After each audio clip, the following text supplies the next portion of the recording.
So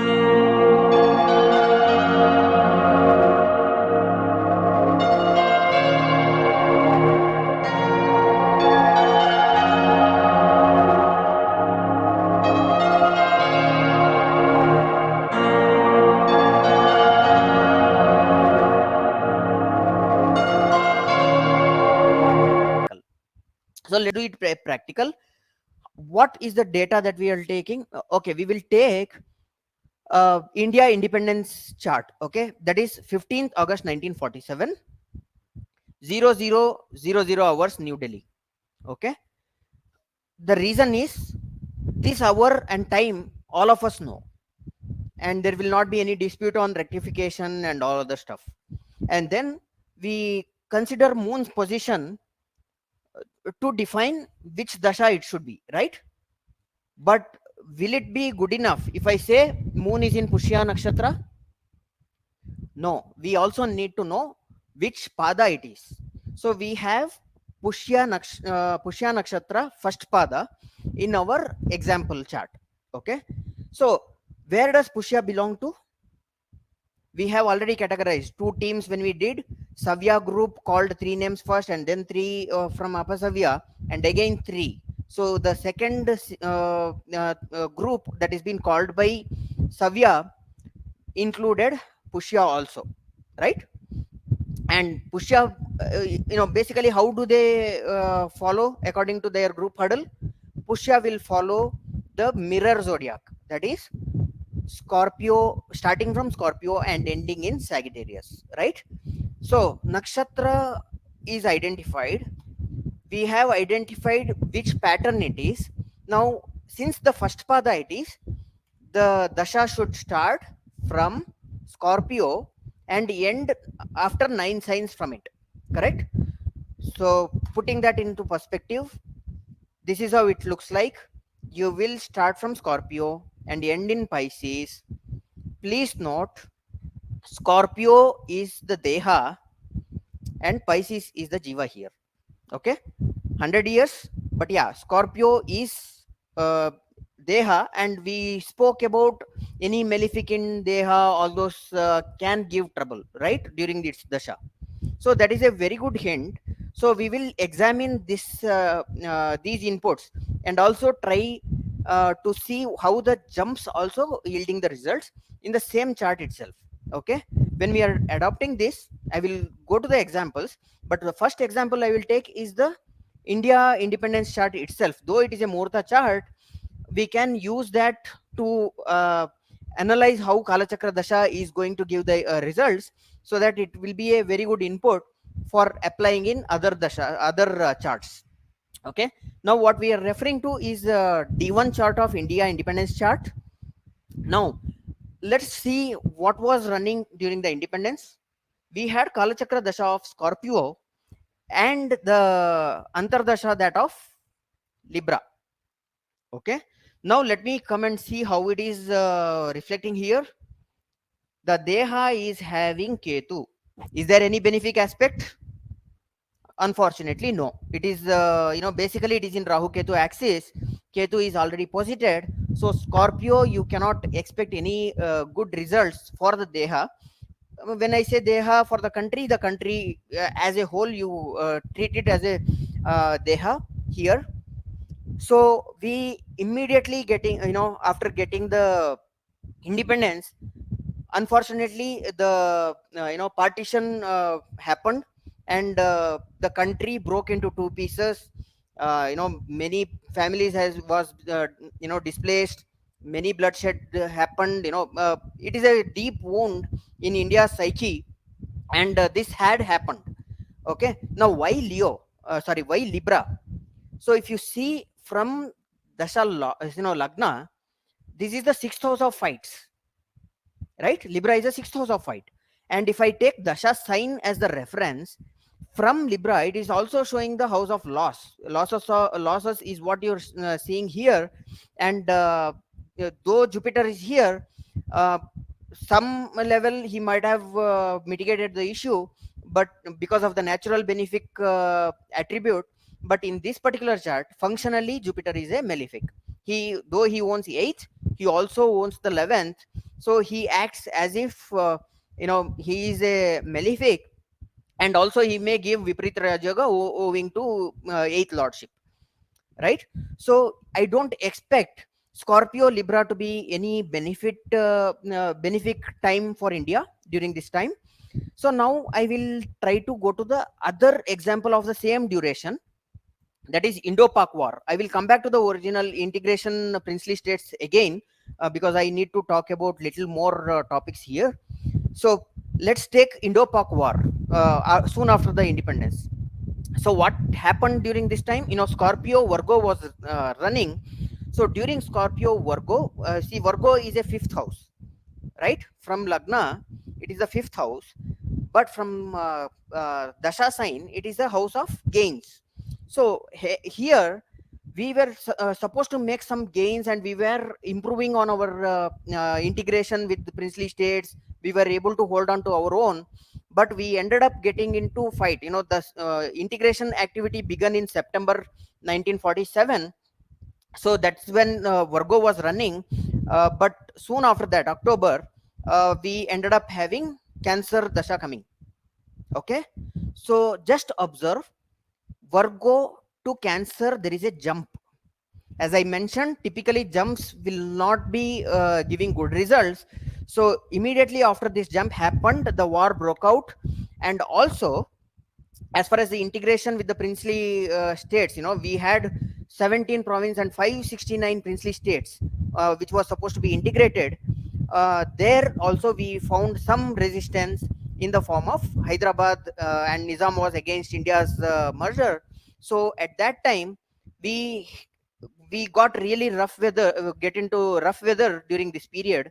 And how we were able to hold on to our fort?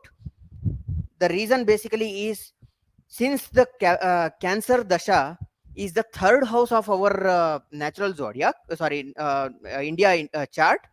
Third house shows the bravery, determination, and malefics there gives the inclination to fight it out also, right? So there you have Sun, Saturn, basically Mercury associated with them also becomes malefic.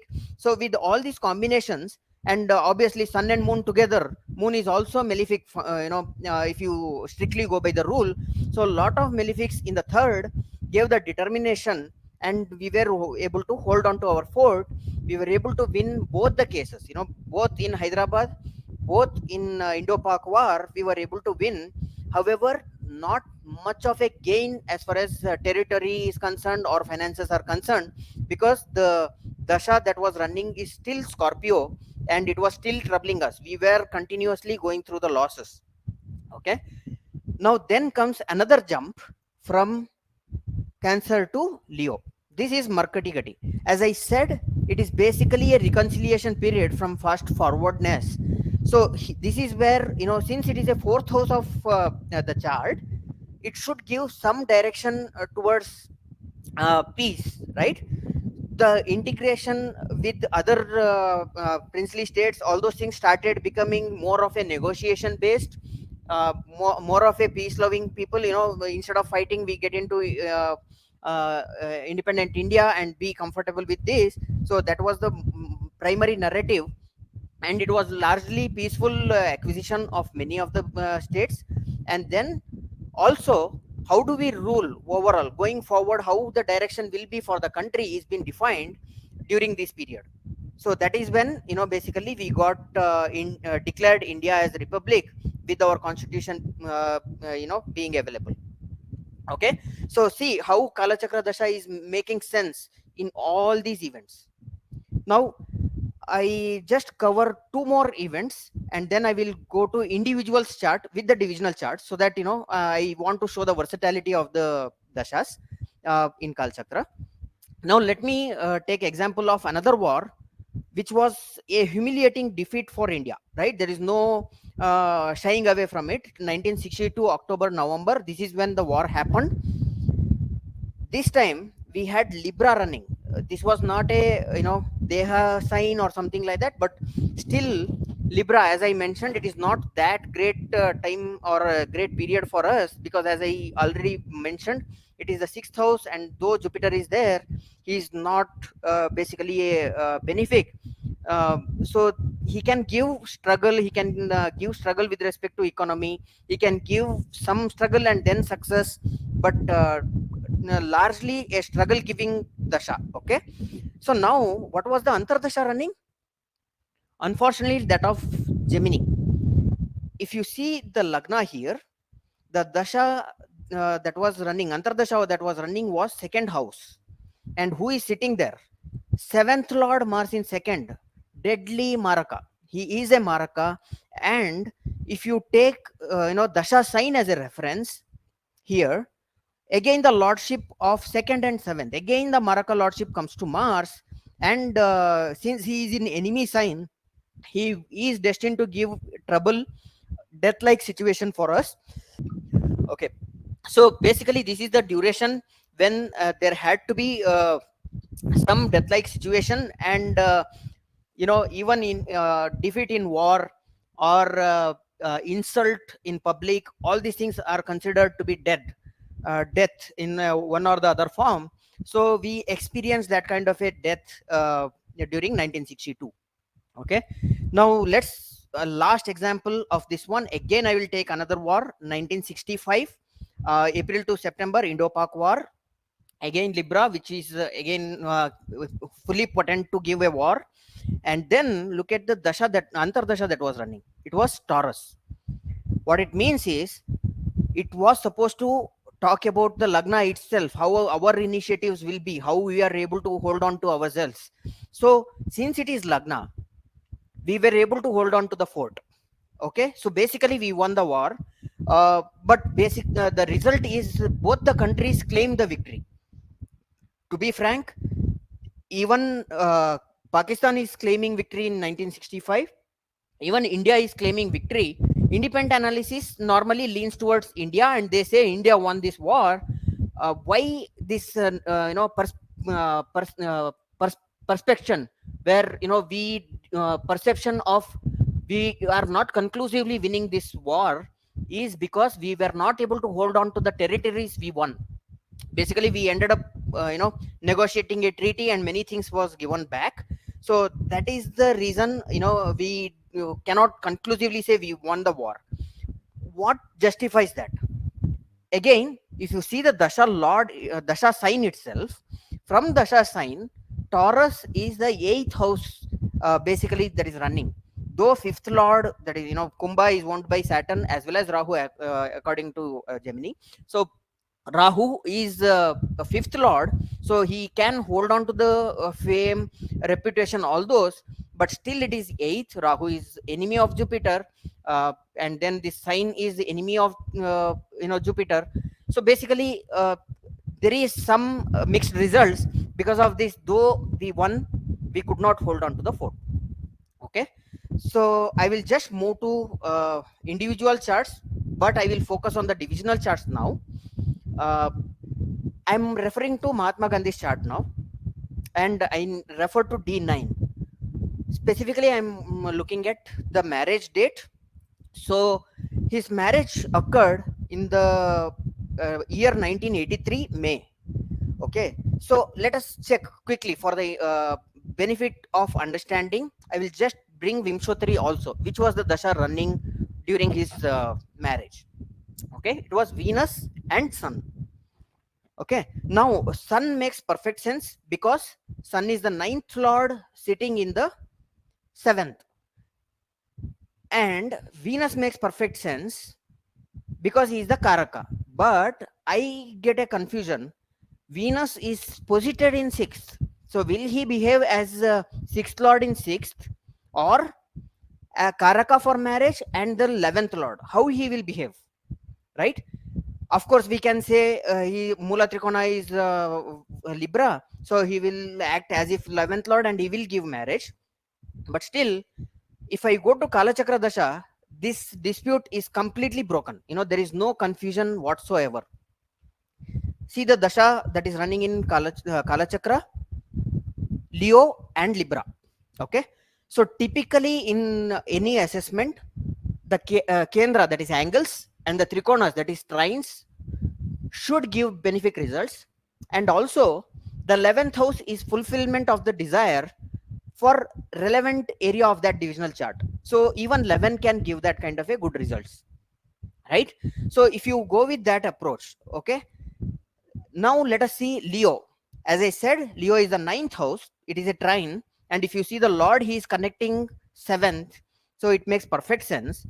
Libra is the 11th, so 11th house can give fulfillment of desire, and at the same time the lordship of this is owned by Venus, again confirming Venus's behavior from Vimshottari. So Venus is acting more like 11th lord than 6th, so he has given the marriage. Now the planet posited here is Rahu. Okay, now I say I will take Dasha sign as the reference, the Leo as the reference. In that case, who is sitting in Libra? The 7th lord Rahu is sitting in Libra, right? So basically again he is connecting the 7th. So with that there is no confusion now that okay, Venus sun would give marriage. So this is, if I was there before Gandhi's marriage and he came with this chart and I had this, without knowing this event, I was confident enough to say okay, there is a possibility of marriage during this time, right? Because Venus sun can definitely give, but there was a suspicion because of the 6th house, but that has been completely alleviated with Kala Chakra. Correct? Now let me move to the next example. Again D9. This time I will go with Indira Gandhi's chart. This one is little difficult for explaining. I will go again with Vimshottari because I need to prove what I am talking is aligning with everything, and then I will talk about Kala Chakra also. Our marriage occurred in 26 March 1942. If you see the ascendant in D9, so it is supposed to be Pisces. So I would have expected marriage in Pisces, right? Normally, you will not expect anything happening in the 12th sign. Of course, 12th sign represents blood pressure, bed pleasures, all those things. Which is, I will not be dealing with those things. But for all practical purposes, 12th normally doesn't feature in the marriage. The ascendant should have given it. Okay, so if you understand little deeper, then you will start making more sense about this. Now Vimshottari Dasha explains Rahu and Saturn. Again, Rahu and Saturn both own the 12th house, and Rahu, Saturn both have some influence on the 5th house, right? But they don't deal with ascendant or 7th. Now in the Kala Chakra also, Aquarius and Cancer is working here. Again, Aquarius, that is 12th, and Cancer is the 5th. So what does this mean? Okay, so I did some research after, I was not making sense of this dashas. So I went and referred to Nehru Dynasty book written by K.N. Rao. There he has given some insights. Basically, Indira Gandhi was in contact with Firoz Gandhi long time back, and during 1939 itself, she had decided she will be marrying Firoz Gandhi. That is the duration when Pisces was running. Okay, but the marriage was not occurred.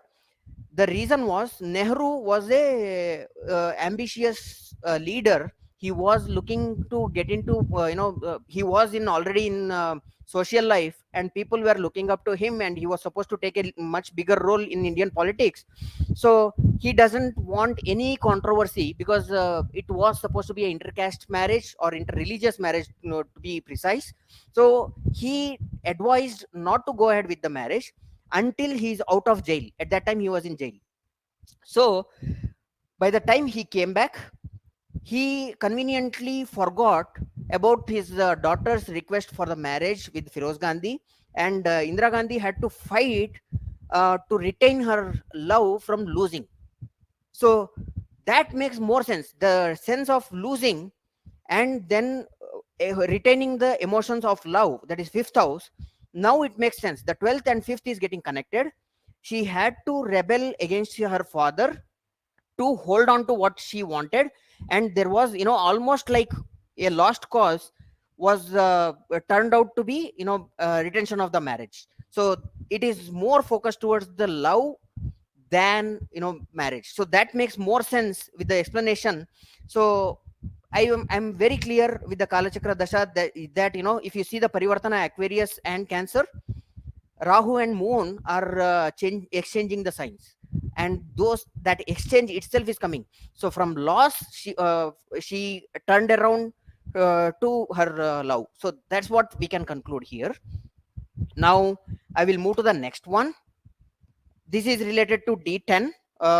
I take the chart of one of the most admired role models that I have. One is Shivaji, the other one is Vivekananda, whom I really worship. So I will take Vivekananda here, and then I will explain the event that occurred addressing World Religious Conference. Vimshottari represents this as a Jupiter dasha, which makes perfect sense, by the way. The reason is fifth lord in the fourth with Venus. Again, Venus is a 10th lord in the fourth with the fifth lord, again representing a Raj Yoga. And that shows, Jupiter can elevate his stature, his fame. He may be accomplished during this period, and he also uh, uh, can give, Jupiter can give direction with respect to the career for this person. What does Kalachakra Dasha has to say? Let us see that also. Surprisingly, Kalachakra Dasha is not talking Jupiter anyway here. Kalachakra Dasha is giving different insight. Okay, let us dig little more, then we will be able to sum it up together. When Vimshottari is giving a result, it's not wrong. When Kalachakra Dasha is giving a result in different way, that is also not wrong. That is the whole point why I wanted this example. I will give Kalachakra Dasha assessment, and then I will make it a summary. See, Aquarius holds 7th house here in the D10. 7th house is basically interaction with the outside, right? And Rahu especially, outside the border, exploring, breaking the border, and exploring something which is not known, or export, something foreign. All those things are represented by Rahu, and Rahu is in Aquarius. Okay, and it is interaction. 7th house of interaction with the external world can be seen, can be explained by this combination. Now if you say what is happening in Aries, from reference point of Lagna, Aries is the house of Dharma. So basically this is the house of Dharma, and it is like, almost, since it is a fiery sign, he need to fight it out for this Dharma. And let us say how it is happening from Dasha sign itself. If you take Dasha sign, okay, before that, okay, Lord, how the Lord is the 9th Lord, he is in the 11th. So his results will be giving a lot of gain. Since Mercury is also aspecting, though it is enemy sign, the speech, all those communication part, whatever we anticipated, will be good. Now let us see how it actually works with respect to the Dasha sign itself. If I say Dasha sign as Aquarius, and then see what is happening in Aries, Aries is a house of the communication, aspected by Moon, right? No other malefic aspect. And to add to it, where is the Lord of it? He is going to the 5th house of fame, aspected by the 5th house, 5th Lord, sorry. So with all these combinations, we can easily say this venture, basically going to be interacting with the external world, related to Dharma, or maybe what is his Dharma is, and he will gain lot of popularity, and lot of communication will happen related to that. And Jupiter again confirms that it is related to Dharma, because 9th house is represented by Aries, and Jupiter is also Karaka for Dharma, and interaction related to that, breaking the barrier, all those things, that is again uh, uh, shown by Rahu. So interacting with the elders, Venus and Jupiter teaching the world, and that is the direction he took. and that is the accomplishment, and then lot of followings coming up because of this. So when you merge these two, lot of clarity comes into the chart.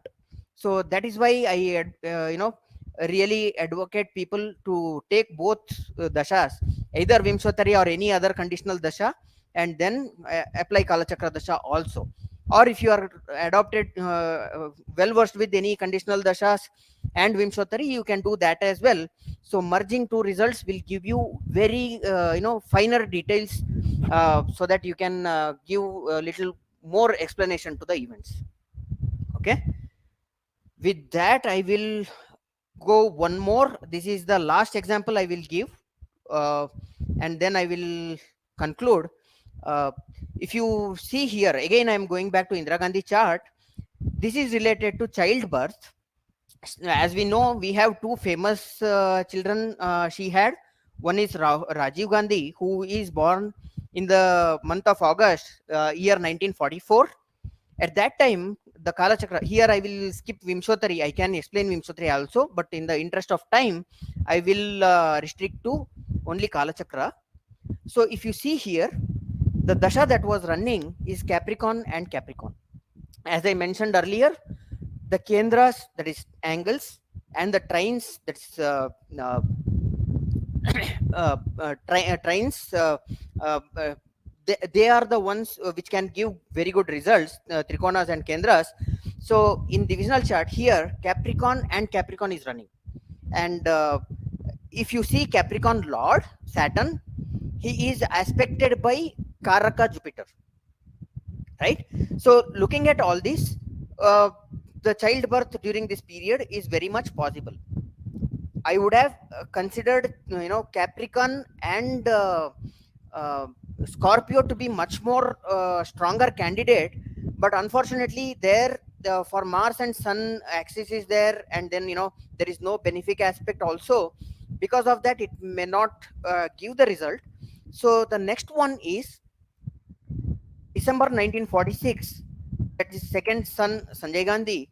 So during this, the dasha that was running was Capricorn and Cancer. Again, Capricorn, as I just mentioned earlier. Now, if you see Cancer, it holds the Lagna itself for the divisional chart. And also, if you see the Lordship, Saturn and Moon both basically flanking the ascendant, right? Both the lords are flanking the ascendant and have influence on the ascendant, that is Cancer. And Cancer also holds the ascendant itself. So very much possible to have the children during this time. So both the events makes perfect sense as far as Kala Chakra is, Dasha is concerned, right? So with that, I will come to my summary slide.